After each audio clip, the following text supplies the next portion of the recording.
na lang po after po.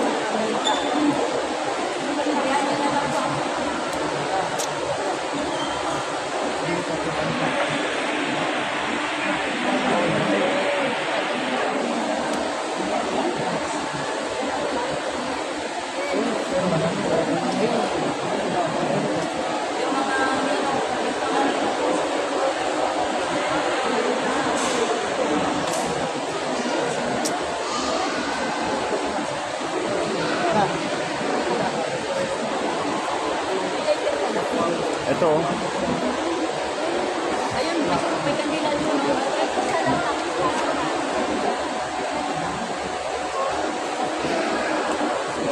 Pero hindi kayo sa kandila. Ito kayo sa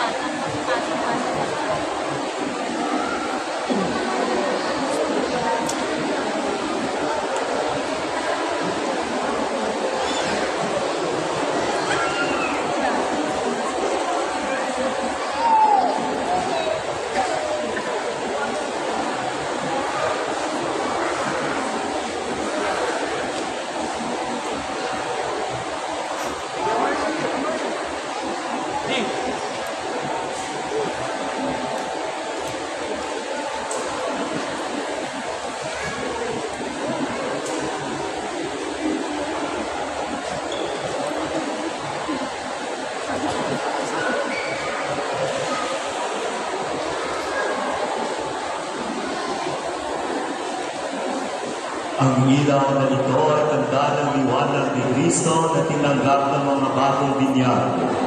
Sa tulong ng mga magulang, ninong at ninang, naway mag-alab ito sa kanilang puso't diwa hanggang sa pagbabalik ni Kristo ang ating Panginoon. Amen. Maging anak tayo ng kaliwanagan kay Kristo, tumulong tayo ngayon sa ating Ama na bukal ng kaliwanagan at buhay sa panalangin itinuturo sa atin ng ating Panginoong Jesucristo. Tayo po lahat, Ama namin, sumasalat,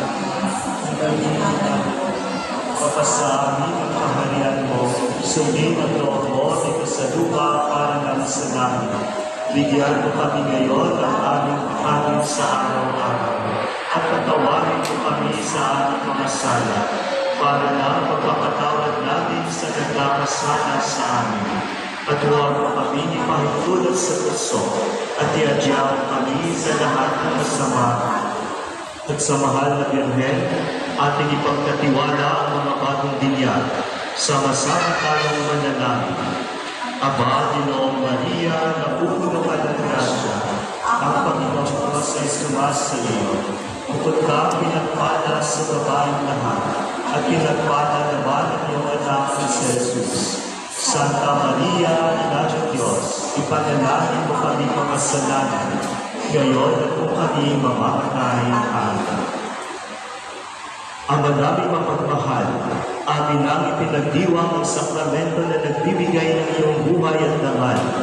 Habang panahon kaming liligon sa iyo, dahil sa lahat ng iyong awa at biyaya, pagitapatin mo kami bilang mga magulang, ninong at ninang, ay manatiling matapat sa aming mga itinangako sa binyag. Iniluloob namin ito sa pamamagitan ni Jesucristo, kasama ng Espiritu Santo, magpasawalang hanggan. Sumainyo ang Panginoon, at pagpalain nawa kayo ng makapangyarihang Diyos, Ama at Anak at ang Espiritu Santo. Sa sakramento ng kumpil at unang komunyon, dapat lumusin ang ating sinimulan ngayon.